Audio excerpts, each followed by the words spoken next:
Selamat pagi. Puji Tuhan, kita bersyukur karena Tuhan sangat baik untuk setiap kita sampai kita ada hari ini karena kebaikan Tuhan, kasih Tuhan yang tidak berkesudahan bagi setiap kita. Baiklah, mari kita persiapkan hati kita untuk memuji menyembah Tuhan.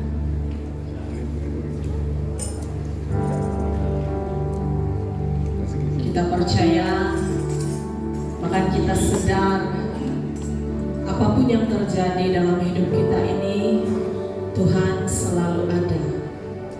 Dia mengerti, Dia ada untuk membantu kita dalam setiap keadaan setiap musim kehidupan kita. Kita datang kepada Tuhan, kita mau bersyukur. Mari saya ajak semua jemaat Tuhan yang boleh berdiri, kita berdiri menyembah Tuhan. Yang tidak mampu berdiri, silakan saja duduk. Kita menyembah dengan hati yang terbuka, hati yang tertuju kepada Tuhan. Haleluya.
What kasih setia.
Mari jemaat saja katakan layak. Layak dipuji, disembah, Kaulah yang bertata dulu, sekarang dan selamanya. Raja atas segala raja, namamu besar termulia. Layak dipuji. Amin.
Tuhan dan Allah sebagai penyelamat bagi kami. Saat ini kami ada oleh karena kebaikan dan kemurahan kasih setia Tuhan dalam setiap kehidupan kami. Sebab itu kami terus mau bersyukur dan kami mau terus memuji, mempermuliakan nama-Mu untuk seterusnya, bahkan untuk selama-lamanya. Haleluya Bapa, haleluya Yesus, haleluya, amin. Mari berikan sorak-sorai bagi Tuhan kita. Mari kita memuji Tuhan pada hari ini. Kita all out, kita enjoy pada hari ini memuji Tuhan. Kita nyatakan kasih Tuhan melalui gerakan kita, melalui puji-pujian yang kita naikkan pada hari ini. Ada amin? Mari kita berdiri semua, kita naikkan pujian. Kau 1, 2, 3. Segala pujian dinaikkan untuk mereka yang dijalankan. Mari kita sama-sama naikkan pujian ini. Haleluya.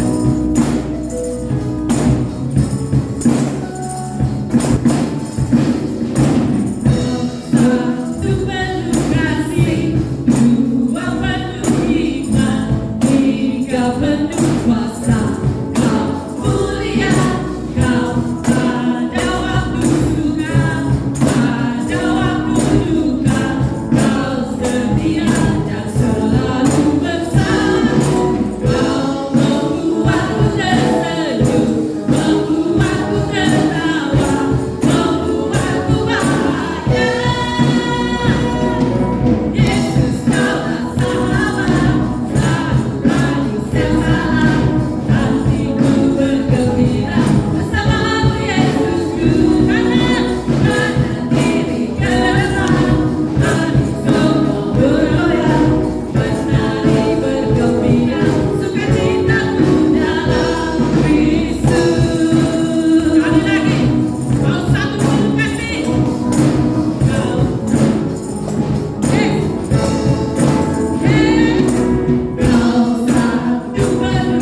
Dialah Raja segala raja.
Dialah Raja kita, Dialah Tuhan kita, yang kita agung-agungkan, yang kita muliakan.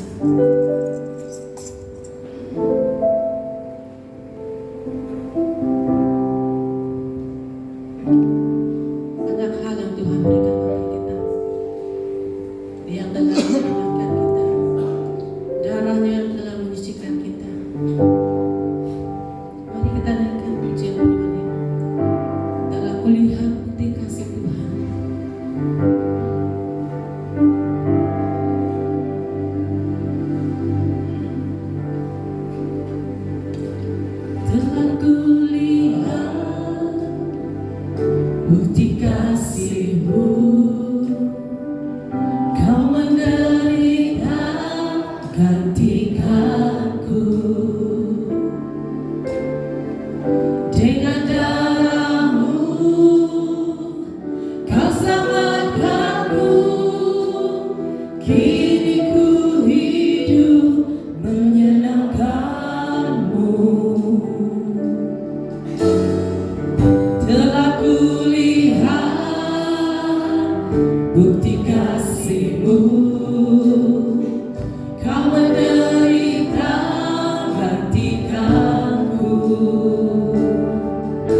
Dengan darah-Mu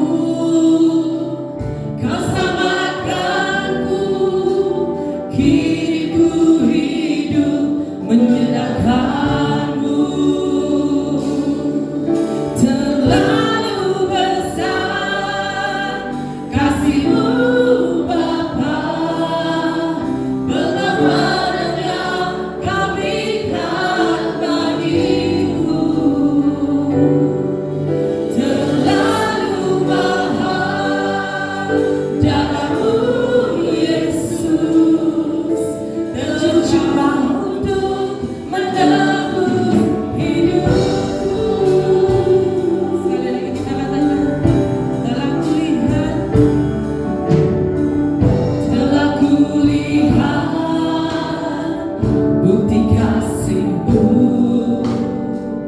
Kau menderita gantikanku. Dengan darah-Mu Kau selamatkanku, kini ku hidup menyenangkan-Mu. Terlalu besar kasih-Mu Bapa, pengorbanan yang Kau berikan bagiku. Terlalu mahal darah-Mu Yesus, tercurah untuk menebus hidupku. Terlalu besar kasih-Mu Bapa, pengorbanan yang Kau berikan bagiku. Terlalu mahal darah-Mu Yesus, tercurah untuk menebus hidupku. Benar ya Tuhan, terlalu besar pengorbanan-Mu bagi kami ya Tuhan. Siapakah kami di depan-Mu ya Allah? Selain kami menyerahkan tubuh jiwa roh kami ke dalam tangan-Mu. Dan apa yang kami lakukan ya Tuhan, dalam membayar harga ya Tuhan, membayar harga kepada-Mu Yesus. Biarlah kami melayani ya Tuhan dengan sepenuh hati kami, melayani ya Tuhan dengan kerendahan hati kami ya Tuhan Yesus. Terlalu besar kasih-Mu Bapa, pengorbanan yang Kau berikan bagiku. Terlalu mahal darah-Mu Yesus, tercurah untuk menebus hidupku. Terlalu besar kasih-Mu Bapa, pengorbanan yang Kau berikan bagiku. Terlalu mahal darah-Mu Yesus, tercurah untuk menebus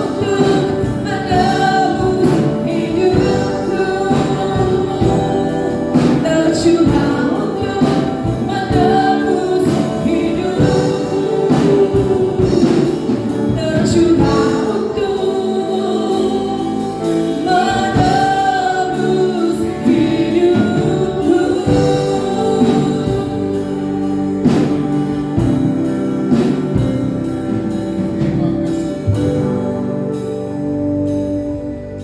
Shalom, selamat pagi, selamat bertemu dalam kasih Tuhan kepada seluruh jemaat yang hadir pada pagi hari ini. Puji Tuhan karena kita masih diberikan kesempatan untuk hidup dan menikmati berkat-berkat Tuhan selama kehidupan kita.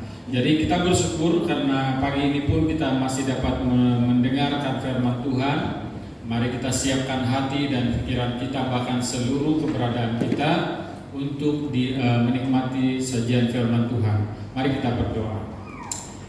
Allah Bapa yang Maha Kuasa, kami bersyukur karena kasih dan kemurahan Tuhan senantiasa ada pada kami. Dan nyata kasih Tuhan juga buat hidup kami adalah firman-Mu yang diberitakan pada pagi hari ini. Biarlah firman-Mu ini menempati seluruh hati kami, bahkan seluruh hidup kami. Di kedalaman hidup kami pun Tuhan, ini dikuasai oleh firman-Mu. Maka dengan itu Tuhan, kami dedikasikan seluruh ruang waktu, pribadi lepas pribadi yang sudah datang untuk mendengarkan firman-Mu ini dipuaskan karena dengan berkat firman-Mu sendiri ya Bapa. Terima kasih Tuhan. Dalam nama Tuhan Yesus kami berdoa. Amen. Baik, sekali lagi saya ucapkan shalom, selamat pagi, selamat bertemu dalam kasih Tuhan pada seluruh jemaat. Meskipun hari ini kita nampaknya macam sedikit, tapi tidak apa-apa. Kita tetap bersyukur kepada Tuhan karena kasih dan kemurahan Tuhan.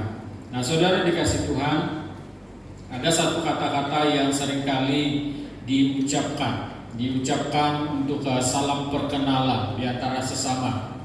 Dia kata-kata itu mengatakan begini: tidak kenal maka tidak cinta, tidak kenal maka tidak cinta. Tetapi menurut Tuhan Yesus Kristus, apa yang Tuhan Yesus katakan, kenal atau tidak kenal tetap dicintai. Amin kan? Sikit saja yang amin. Kenal atau tidak kenal tetap dicintai dan tetap dikasihi. Kenal atau tidak kenal tetap kita mengasihi. Bahkan Tuhan Yesus katakan, kasihilah musuhmu, kasihilah musuhmu dan doakan mereka. Itu adalah perintah Tuhan Yesus sendiri. Jadi artinya kasih itu tidak perlu dibatasi, tidak harus dibatasi oleh batas-batas tertentu yang membatasi manusia sebenarnya. Jadi saudara dikasih Tuhan, apalagi kalau orang itu kita kenali sungguh-sungguh, maka kita akan cinta terhadap dia ataupun kasih terhadap dia itu berganda-ganda sebenarnya. Jadi sepertinya kita mengenali istri, mengenali suami, mengenali orang-orang terdekat, itu pastinya kita kasihi. Apalagi kalau kita mengenal Tuhan Yesus Kristus sebagai Tuhan dan Juru Selamat kita itu sebagai Tuhan, maka cinta kita ataupun kasih kita itu harus bertambah-tambah. Tetapi keterbalikan daripada hal ini, kadang-kadang orang Kristen itu sendiri, ia kenal Tuhan, mau mengatakan bahwa dia kenal Tuhan, tetapi kasih dia terhadap Tuhan itu tidak selalu nyata, tidak selalu dinyatakan. Karena apa? Kadang-kadang manusia ini katakan saya mengasihi Tuhan, tetapi dia tidak mengasihi saudara-saudaranya. Dia membenci ataupun dia tidak memberi peluang kepada saudara-saudaranya untuk meminta pengampunan. Itu berarti sama saja tidak kenal Tuhan.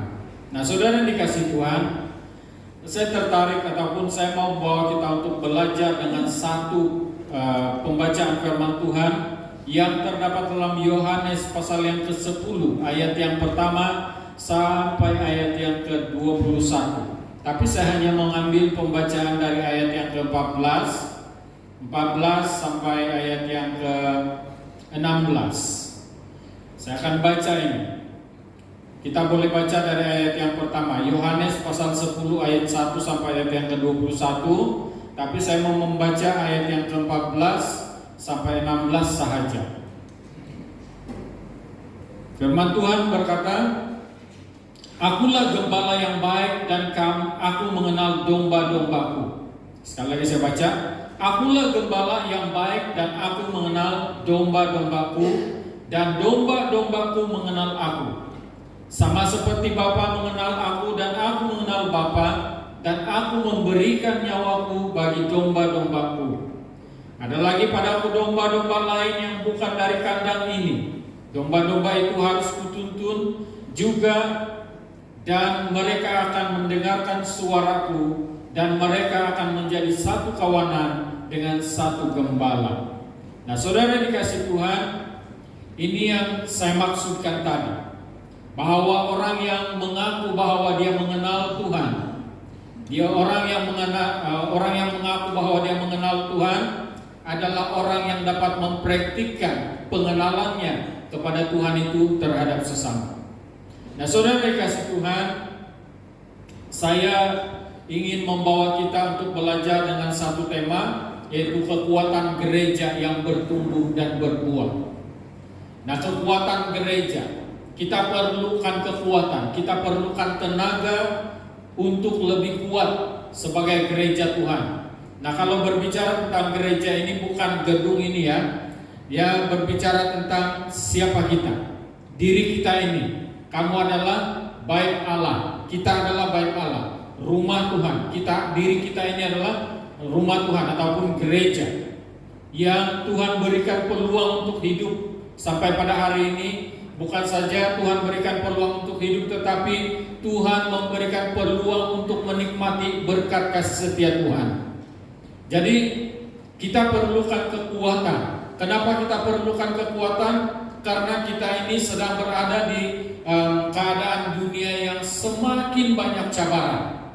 Kita sedang berada di dalam keadaan dunia yang semakin banyak tantangannya, semakin banyak perkara-perkara yang melemahkan, semakin banyak perkara-perkara yang membuatkan kita hilang kesadaran tentang Tuhan. Nah, bukan itu saja, kita perlukan kekuatan karena secara fisikal manusia ini, kita ini semakin tua, semakin lemah. Dan apabila semakin tubuh ini lemah, maka semakin banyak keluhan. Nah, ini akan terjadi. Tetapi orang yang mengenal Tuhan, dia akan semakin walaupun tubuhnya semakin lemah, tetapi dia tetap tidak akan mengeluh. Dia tetap tidak akan mengeluh karena dia kenal Tuhan. Karena dia tahu firman Tuhan. Orang yang kenal Tuhan, dia tahu firman Tuhan. Orang yang tahu firman Tuhan, dia akan senantiasa segar di dalam Tuhan. Nah, saudara dikasih Tuhan, kekuatan gereja, kekuatan kita perlukan kekuatan. Dan juga kita ini adalah gereja ataupun orang-orang percaya yang harus senantiasa ada pertumbuhan, bertumbuh, senantiasa bertumbuh. Kita tidak ada masa yang dikatakan stop sampai di sini, tidak. Kecuali kita sudah berhenti bernafas, maka di situ tidak akan ada pertumbuhan lagi. Tetapi selama kita masih hidup di dalam dunia ini, kekristenan itu ataupun iman percaya itu harus semakin hari semakin bertumbuh. Seperti pokok yang dicantas. Pokok yang dicantas, kalau dia sudah membesar, sudah membesar, dia akan dicantas ataupun dipotong. Tetapi dia akan mengeluarkan tunas yang baru lagi. Dan apabila dia mengeluarkan tunas yang baru, maka dia akan mengeluarkan hasil-hasil yang baru lagi. Begitulah seterusnya. Dia semakin lama semakin keras dia punya pokok, semakin banyaklah penghasilan buahnya. Nah, begitu yang kita mau, supaya kita ini orang percaya, orang Kristen ataupun gereja yang kuat dan bertumbuh. Bukan saja bertumbuh, tetapi yang ketiga adalah berbuah, menghasilkan buah.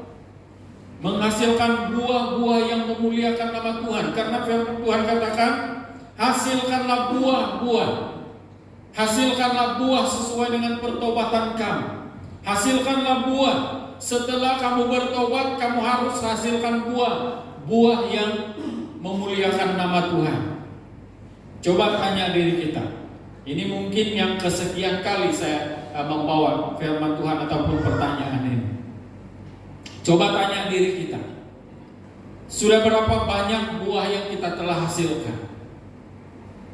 Sudah berapa banyak orang yang kita telah beritakan Injil? Nah, firman Tuhan berkata, kalau kita melihat dalam firman Tuhan, perkara yang perlu digenapi menjelang akhir zaman adalah pemberitaan Injil. Pemberitaan Injil ke seluruh dunia. Itu perkara yang perlu dan harus digenapi.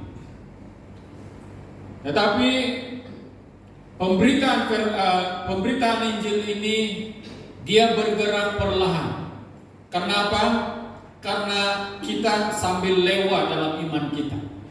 Pemberitaan Injil ini bergerak perlahan karena kita ini sambil lewat berjalan dalam kehidupan kita. Kita lebih sibuk dengan perihal pribadi.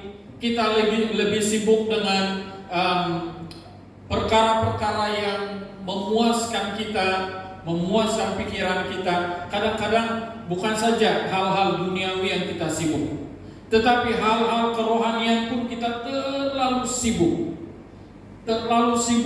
Kenapa saya katakan hal-hal kerohanian kita terlalu sibuk? Karena kita ini kadang-kadang terlalu sibuk untuk memerangi segala kuasa-kuasa jahat.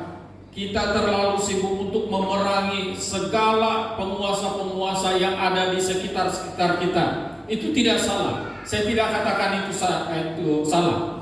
Tetapi yang harus merupakan kesibukan bagi kita adalah memberitakan Injil, memberikan dasar kepada anak-anak kita, memberikan dasar kepada mereka supaya mereka ini bertumbuh dalam iman, percaya karena ada Injil. Itu yang perlu kita sibukkan. Memang roh jahat ini ataupun iblis ini tidak akan berhenti untuk mengganggu ataupun menjatuhkan gereja. Itu sebab saya katakan kita perlu kuat. Itu sebab saya katakan kita perlu menjadi gereja yang kuat, bertumbuh dan berbuah. Karena tanpa 3 elemen ini dalam kehidupan gereja ini tidak akan kemana. Nah, saudara dikasih Tuhan, sesuai dengan pembacaan kita sebentar tadi, kita dapat melihat, saya dapat membawakan kita kepada 3 perkara yang sangat penting. Bagaimana kita memiliki kekuatan, bagaimana kita memiliki kekuatan sebagai gereja dan gereja yang bertumbuh serta menghasilkan buah. Yang pertama, pengenalan kepada Tuhan dengan cara yang benar. Kita perlu mengenal Tuhan itu dengan cara yang benar. Bukan saja diri kita yang perlu mengenal Tuhan itu secara benar, tetapi kepada generasi anak-anak kita perlu kita perkenalkan kepada mereka Tuhan itu dengan cara yang benar. Perlu ingat sekali lagi, mengenal Tuhan dengan cara yang benar. Kita tahu bahwa Tuhan itu memang benar. Allah itu adalah Allah yang benar. Tetapi untuk mau mengenal Dia, kita perlu cara yang benar untuk mengenal Dia. Nah, kita dapat melihat dalam pembacaan tadi dikatakan oleh Tuhan Yesus, "Aku mengenal domba-dombaku dan domba-dombaku mengenal Aku." Tuhan mengenal kita satu persatu dengan nama kita semua. Tuhan katakan dalam ayat yang awal tadi bahwa Tuhan mengenal setiap domba-dombanya sesuai dengan namanya sendiri. Berarti kita semua dikenal oleh Tuhan. Nama kita dikenal oleh Tuhan. Siapa kita dikenal oleh Tuhan. Apa yang ada dalam hidup kita, seluruh kehidupan kita itu dikenal Tuhan lebih daripada apa yang kita kenal. Jadi apalagi yang membuatkan kita ragu-ragu di hadapan Tuhan. Kalau Tuhan kenal kita, berarti Dia tahu apa yang kita perlukan. Kalau Tuhan kenal kita, kalau Tuhan melihat ataupun mengenali kita, apalagi yang kita perlu ragukan. Karena kalau Tuhan sudah kenal kita, berarti Dia tahu apa yang engkau perlukan. Dia tahu kekuranganmu, Dia tahu kelemahanmu, Dia tahu bagaimana cara hidupmu, bagaimana imanmu. Dia tahu semua itu. Maka kita perlu berusaha untuk mengenal Allah itu dengan cara yang benar, yaitu menyerahkan hidup kita ke dalam tangan Tuhan. Roma pasal 12 ayat 1 dan 2 yang kita belajar hari Jumat yang lalu. Itu cara untuk mengenal Tuhan. Mengenal Tuhan ada 3 pertanyaan yang saya mau ajukan juga kepada kita pada pagi hari ini dalam poin yang pertama ini. Karena kekuatan gereja yang bertumbuh dan berbuah adalah mengenal Tuhan dengan cara yang benar. Dan pertanyaan yang saya mau tanyakan yang pertama adalah, apakah Anda benar-benar percaya bahwa Tuhan Yesus adalah Tuhan dan Juru Selamat hidupmu? Dengan ungkapan bibir mulut kita ini kita percaya. Tetapi sungguhkah kita percaya? Bukti bahwa seseorang yang percaya kepada Tuhan Yesus adalah Tuhan dan Juru Selamat hidupnya adalah dia mengakui bahwa Tuhan Yesus adalah Tuhanku. Kita mengakui bahwa Tuhan Yesus adalah Tuhanku. Kita mengakui bahwa Tuhan Yesus adalah Tuhan dalam hidup kita. Baik dengan cara penampilan kita, cara perkataan kita, cara penglihatan ataupun melihat. Cara kita melihat, cara kita mendengar, cara kita mencerna apa yang orang katakan, itu semua menampilkan pengakuan kita bahwa Tuhan Yesus adalah Tuhan dan Juru Selamat hidup kita. Kalau kita ini seorang yang terlalu negatif, ya seperti saya katakan, orang angkat kening sebelah pun kita sudah katakan, oh ini mau berperang. Itu negatif. Dan itu menyatakan bahwa engkau tidak punya pengenalan yang benar terhadap Tuhan.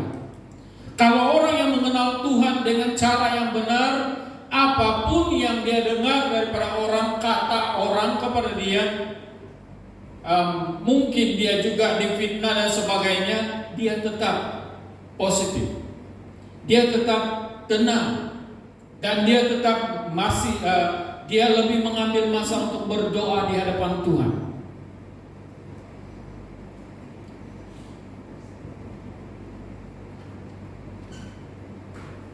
Saya khutbah di sini, mereka pun khutbah di sana. Tolong dengar firman Tuhan.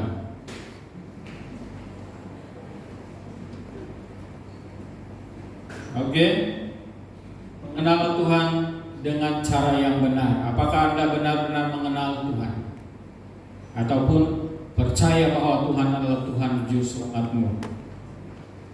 Dan yang kedua, bukti bahwa orang yang kenal Tuhan itu benar-benar percaya bahwa Tuhan Yesus adalah Tuhan dan Juru Selamatnya, dia dapat menyatakan Tuhan Yesus itu dalam hidupnya melalui perbuatan, melalui perkataan, dan melalui caramu untuk memperlakukan gereja.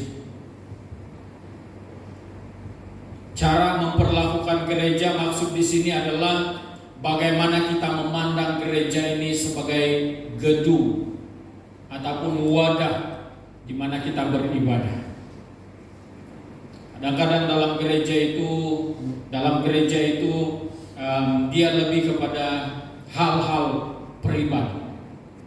Sebenarnya kita datang dalam gereja itu datang untuk berjumpa dengan Tuhan. Apa-apa masalah kita akui di hadapan Tuhan. Apa-apa keperluan kita nyatakan di hadapan Tuhan, mengucap syukur dan sebagainya.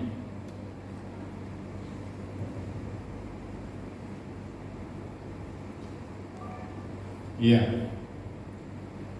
Melalui perbuatan kita, melalui perkataan kita, dan cara kita untuk bagaimana kita menghargai waktu bersama dengan Tuhan itu juga salah satu daripada cara kita untuk menyatakan bagaimana kita menghormati atau menyatakan Kristus dalam kehidupan kita.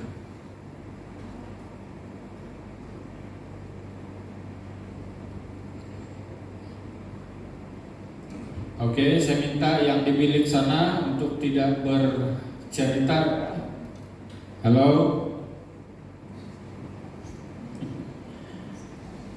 Ada pengkhotbah di sana. Dengar firman Tuhan. Cara kita memperlakukan gereja juga dengan hati yang terbuka untuk memberi uang persembahan dan persepuluhan. Jangan lupa itu. Itu cara orang-orang yang mengenal Tuhan. Orang yang sungguh-sungguh mengenal Tuhan dengan cara yang benar adalah orang yang dapat memberikan itu dengan setia di hadapan Tuhan.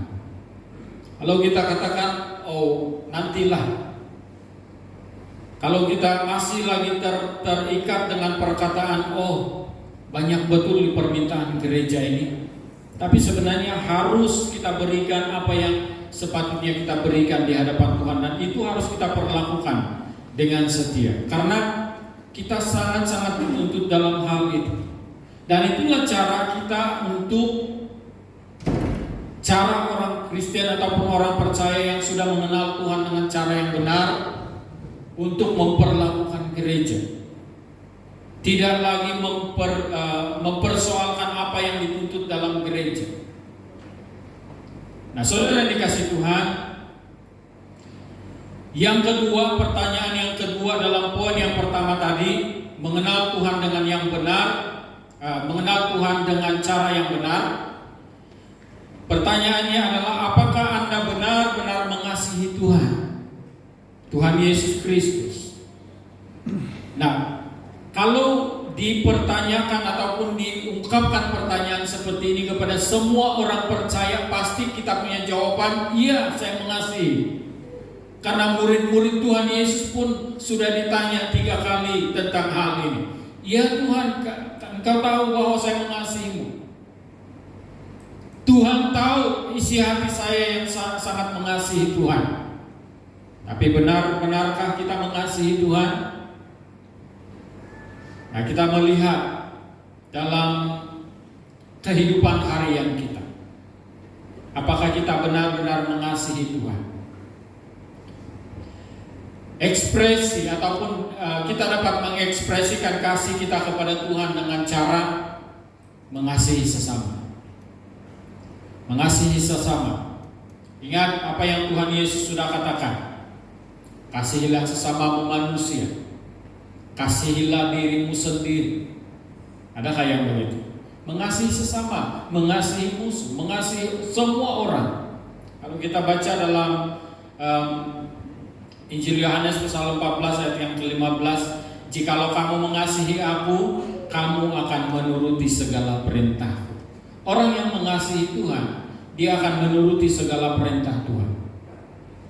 Dia akan menuruti segala perintah Tuhan. Apa yang diperintahkan oleh Tuhan, itu dia akan lakukan. Dalam Yohanes 14 ayat 21 juga, barang siapa memegang perintahku dan melakukannya, dialah yang mengasihi aku. Dan barang siapa mengasihi aku, ia akan dikasihi oleh Bapakku, dan aku pun akan mengasihi dia dan akan menyatakan diriku kepadanya. Pasal yang ke-15 ayat 12 dalam Yohanes, inilah perintahku, yaitu supaya kamu saling mengasihi seperti aku mengasihi kamu. Jadi perintah Tuhan saling mengasihi. Itu ekspresi bagaimana kita mengekspresikan ataupun bagaimana kita mengekspos kasih kita kepada Tuhan. Bukan hanya apabila kita dikatakan mengasihi Tuhan, kita menangis-nangis berdoa kepada Tuhan, itu salah satu. Bukan sepanjang hari kita katakan, oh Tuhan saya mengasihimu, mengasihimu. Mungkin itu salah satu cara kita mempraktikkan. Tetapi apabila engkau mengatakan itu dan engkau tidak mengasihi saudaramu, engkau tidak memperduli saudaramu, engkau tidak menghiraukan saudaramu yang ada di sekelilingmu, itu menyatakan bahwa Anda tidak punya kasih itu. Saudara yang dikasih Tuhan, pada satu ketika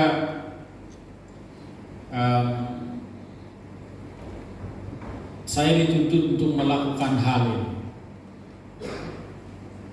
Dituntut untuk melakukan hal ini terhadap orang yang tidak seiman. Dan itu sangat sulit, sangat sakit bagi saya, karena bagaimana mungkin saya dapat melakukan ini karena mereka tidak seiman. Tapi Tuhan katakan lakukan. Dan bila kita lakukan itu, kita dapat ketenangan yang besar sebenarnya, karena kita dapat menyatakan kasih Tuhan yang kita nyatakan kita mengasihi Tuhan. Nah, pertanyaan yang ketiga dalam poin yang pertama tadi, bagaimana kita nyatakan ataupun bagaimana kita ini mensahkan bahwa kita ini mengenal Tuhan dengan cara yang benar apakah Anda benar-benar ingin hidup dalam keselamatan yang kekal? Ini pertanyaan dia. Apakah Anda ingin benar-benar hidup dalam keselamatan yang kekal? Kalau ditanya siapa yang mau masuk surga, semua kita angkat tangan untuk mau masuk surga. Ada keinginan, namanya ada keinginan. Ada kerinduan untuk mau masuk surga.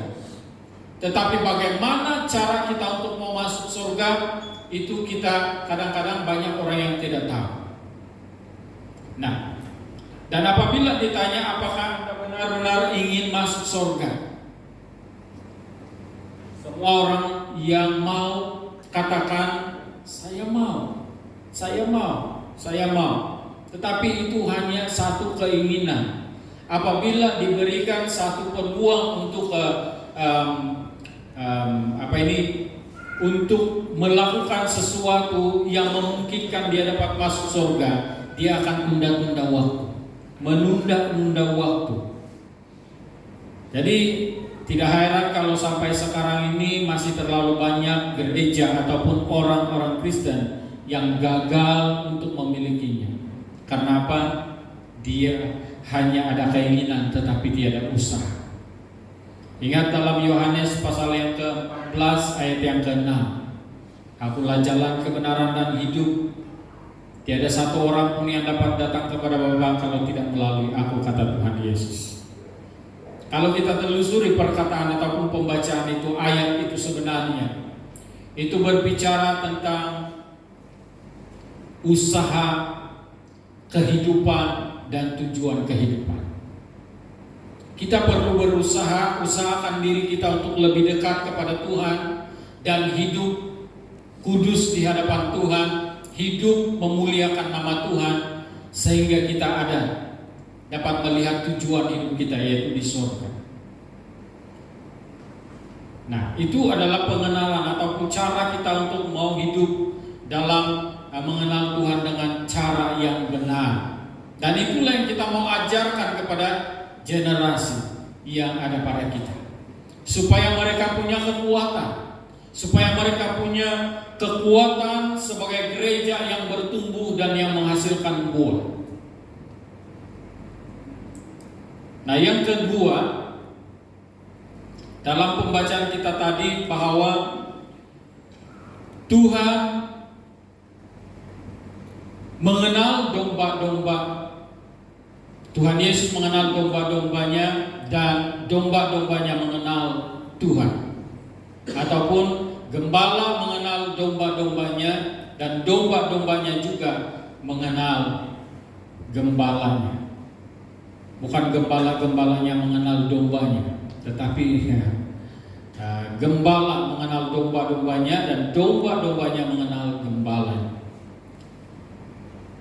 Nah, yang kedua adalah bagaimana kita menjadi gereja yang kuat ataupun gereja yang ada kekuatan dan ada pertumbuhan serta penghasilan buah yang banyak, adalah mendengar Tuhan. Mendengar Tuhan. Mendengar dengan lebih baik. Mendengar, memberikan seluruh ruang waktu yang kita gunakan ini untuk mendengar dengan lebih baik firman Tuhan. Nah, apabila kita itu sudah mendengar dan menerima firman Tuhan ataupun apa yang Tuhan katakan dan kita lakukan, maka itu akan menjadi bahagian dalam kehidupan kita, kekuatan dalam kehidupan kita untuk menghasilkan ataupun untuk bertumbuh ke next level dan juga menghasilkan buah-buah yang lebih baik. Tetapi selama kita tidak mendengar ataupun menguduskan pendengaran kita ini untuk mendengar firman Tuhan, mendengar Tuhan berbicara kepada kita, maka di situ kita akan mengalami keterbantutan iman kita. Terbantut, tidak akan bertumbuh, apalagi untuk berbuah. Nah, mendengar Tuhan dengan segenap hati. Kalau kita sudah terlalu dekat dengan seseorang, tapi kadang-kadang ini terbalik dengan anak-anak. Dia rapat dengan ibu bapaknya, dia rapat dengan ibu dan bapaknya ketika dia perlukan sesuatu. Kalau mau minta duit, minta begitu dia mendayu-dayu, merayu-rayu, minta duit, saya perlukan ini, saya perlukan ini.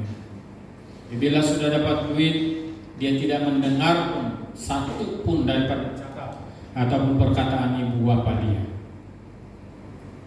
Ini bikin sakit hati kadang-kadang. Anak-anak tidak mendengar cakap. Anak-anak dengar ini. Kalau waktu kamu minta duit dengan ibu bapa, ya bukan alang-alang. Tetapi bila sudah mendapat, kamu tidak mendengar pula cakap ibu bapa. Itu sangat menyedihkan. Nah, begitu juga dengan firman Tuhan. Kalau kita memerlukan sesuatu pertolongan, bukan alang-alang kita minta, kita berseru kepada Tuhan. Tetapi bila kita sudah mendapatkannya, kita lupa sudah yang ada Tuhan atau tiada. Kita sudah lupa bahwa ada Tuhan yang telah menolong saya. Kadang-kadang kita lupa ataupun kita ketepikan Tuhan Yesus Kristus. Kadang-kadang kita salibkan Dia lagi untuk kesekian kali. Jadi ini sangat menyakitkan. Tapi bagi orang yang mau supaya ada kekuatan dan pertumbuhan serta penghasilan buah yang baik, kita harus mendengar Tuhan. Mendengar Tuhan dengan segenap hati. Nah, kalau kita katakan kita dekat dengan Tuhan Yesus, tetapi masih saja hidup dalam dosa, itu perlu dipikirkan kembali, perlu bertobat. Masih saja tidak mau taati firman Tuhan, perlu benar-benar bertobat.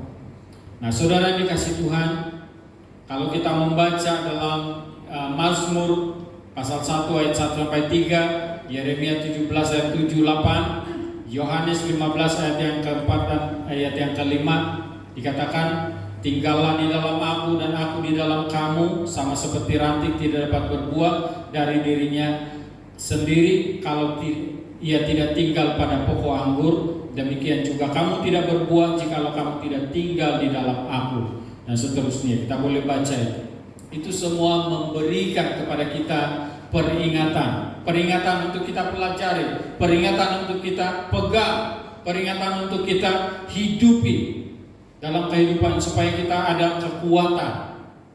ada kekuatan senantiasa di dalam Tuhan, ada pertumbuhan senantiasa di dalam Tuhan, dan ada penghasilan buah yang senantiasa dalam Tuhan. Yang ketiga, kekuatan gereja yang bertumbuh dan berbuah adalah menuruti kehendak Tuhan.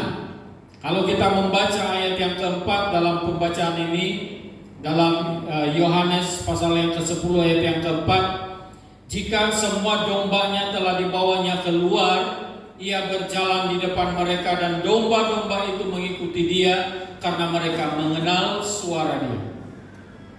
Nah, saudara dikasih Tuhan, ini berbicara tentang bagaimana domba-domba ataupun orang-orang percaya yang kenal Tuhan dengan cara yang benar, yang mendengar Tuhan dengan cara yang benar, dengan segenap hati, dia adalah orang-orang yang senang untuk menuruti kehendak Tuhan.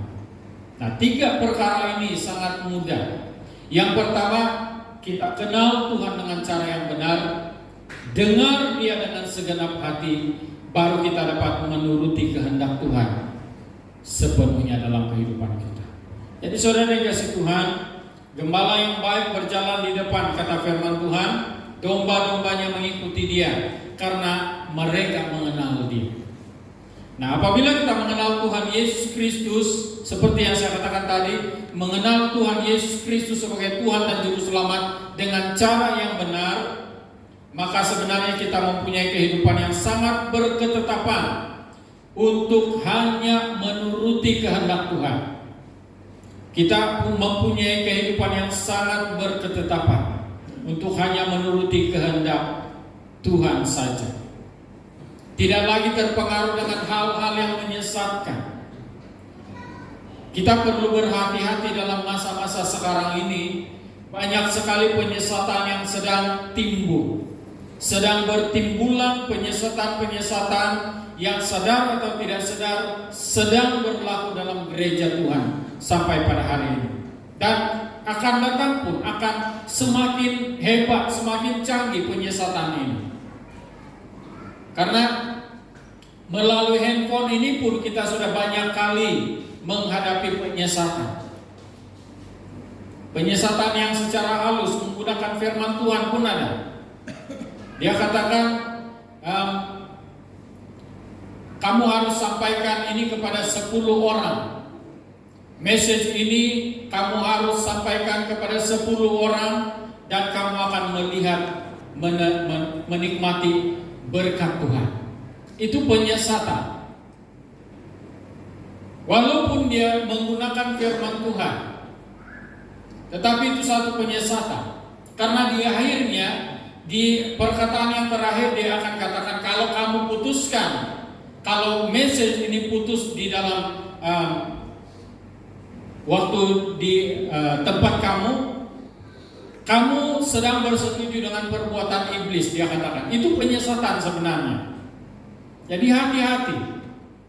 Hati-hati dengan hal itu. Apalagi sekarang ini ada banyak penyesatan-penyesatan, karena ini memang sudah dinubuatkan oleh firman Tuhan bahwa di akhir zaman akan timbul penyesat-penyesat. Jadi hati-hati.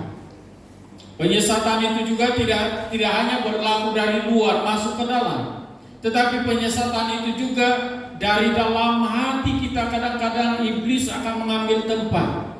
Dalam pikiran kita iblis akan mengambil tempat. Dalam hayalan kita ataupun penglihatan kita juga iblis akan mengambil tempat. Dan hati-hati dengan hal itu. Iblis akan menempatkan, karena firman Tuhan sudah katakan bahwa iblis pun boleh menyamar sebagai malaikat terang. Jadi hati-hati. Kadang-kadang kita tertipu seperti mana Adam dan Hawa tertipu. Karena iblis mengatakan firman Tuhan sudah katakan yang ini, tetapi sebenarnya tidak.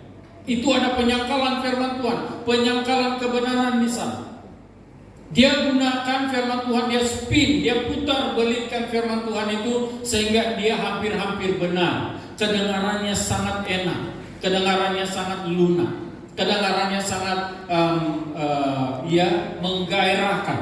Tetapi di akhir daripada kehendak yang dilakukan oleh iblis itu adalah kehancuranmu. Jadi hati-hati. Menuruti kehendak Tuhan itu adalah kekuatan bagi seseorang, orang percaya yang bertumbuh dan menghasilkan buah. Jadi saudara dikasih Tuhan, kalau kita melihat ayat yang keempat tadi, domba-domba yang mengenal Tuhan, dia mendengar saja suara Tuhan, dia sudah tahu bahwa itu adalah Tuhan. Jadi dia senang untuk menuruti kehendak Tuhan. Dia lebih mudah bagi dia untuk menuruti kehendak Tuhan karena dia sudah kenal Tuhan dengan cara yang benar. Nah, kadang-kadang ini perlu kita ingat juga, hati-hati dengan emosi kita. Seluruh jemaat Tuhan, termasuk saya pada hari ini, hati-hati dengan emosi kita. Hati-hati ini, pernyataan ini adalah satu peringatan untuk kita. Hati-hati dengan emosi kita. Hati-hati dengan cara pikir kita. Hati-hati dengan roh-roh yang datang kepada kita yang memberikan kesaksian-kesaksian yang belum tentu benar dalam kehidupan kita. Hati-hati. Uji itu dengan firman Tuhan. Kalau itu terdapat dalam firman Tuhan, baru kita nyatakan bahwa itu adalah dari Tuhan. Tetapi kalau tidak pernah tercatat dalam firman Tuhan, apa yang dikatakan oleh roh-roh yang datang itu ataupun pernyataan-pernyataan yang datang itu perlu diragukan. Itulah sebabnya firman Tuhan katakan, uji segala sesuatu. Nah, karena menurut apa yang saya percaya, segala sesuatu yang dari Tuhan itu nyata tercatat dalam Alkitab, tercatat dalam firman Tuhan, dan itu sangat terbukti.